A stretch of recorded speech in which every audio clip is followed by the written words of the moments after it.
Okay, welcome to Module 2. I am thrilled that you're back, and I am going to go to screen share very quickly.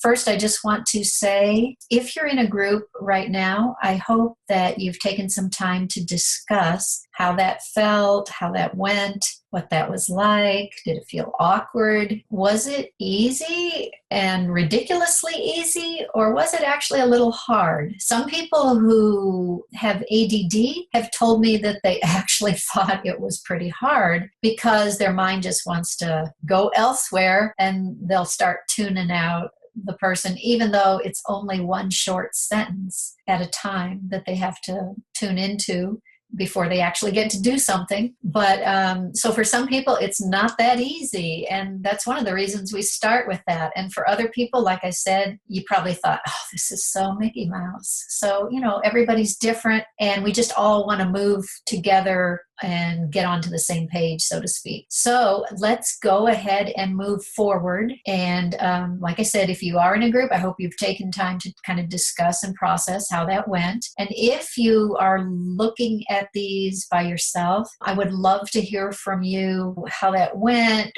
How exactly did you get that practice in? Did you call up a friend? Did you try it at lunch with somebody at work? How did you get that done? I definitely encourage you not to skip the actual practice exercises, because that is what you need to do in order to actually develop skills and retrain your brain to create new habits. Remember, this is about habit formation and real behavior change. Actually doing the exercises is really critical. So let's go ahead and go to our screen share. So this is where we left off, and we'll be reusing those topics in a little bit. Remember, we were talking about this parroting, and we said there were 3 different ways or examples in which we can use it. And the third one, controlling your emotional response, deserves some practice. So let's go to that one next. What do you think you're doing complaining to Joe about me behind my back? You think I complained to Joe about you? Yeah. He said he heard I was making things difficult for you and your team. I assumed you said something. He said that he heard you were making things difficult for our team? Yeah. Okay. Now you've had a chance to see that in a stressful situation. Notice I was pretty much simply parroting back what she was saying. It was giving me a chance, although this was obviously acted out for the camera. It wasn't a real situation, but in the real situation, it would be giving me the chance to kind of gather my thoughts, as I mentioned in Module 1, sort of allow my brain to recover from the shock of what's going on, what's this person, why is this person doing this? I don't even know what they're talking about. I'm totally confused. It gives yourself a chance to just kind of get up to speed, and buys you some time so that you can more carefully choose your words, so that you can gather your thoughts and not say something really stupid that you'll regret later. And so it has many applications. And it doesn't have to be a high conflict situation like this. It could just be somebody said something that doesn't make any sense to you. And so you can just, and I don't mean parrot back in any kind of shocked way, or you can just calmly parrot back.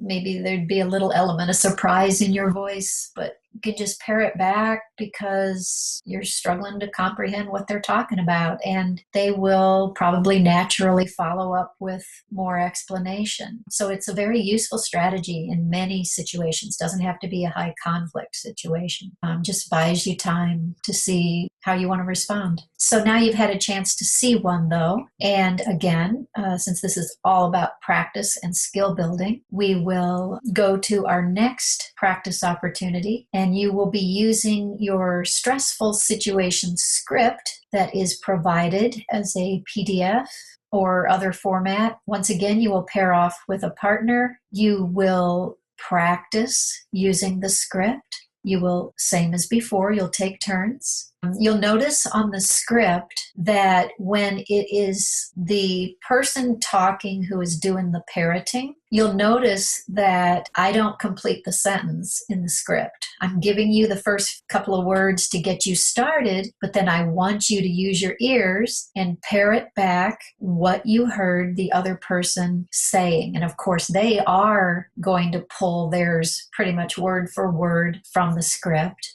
I provide it for them so that they don't have to try to do an improv acting scene, and they have right in front of them exactly what to say, so their part is easy. And you will simply parrot back what they say. Don't try to argue, defend, don't ask questions, just parrot back. Now you can turn your parroting comment into a question with your inflection rising the way we do with our voice at the end of a question. So for example, when I gave you that earlier example, somebody says, I don't think I want to go tonight after all. And you say, oh, you don't want to go? What I did with my voice, turned that into a question. And you can do that. That kind of question's okay. But I mean, don't start asking informational questions. Just practice the parroting with the script there to kind of help you as a prompt.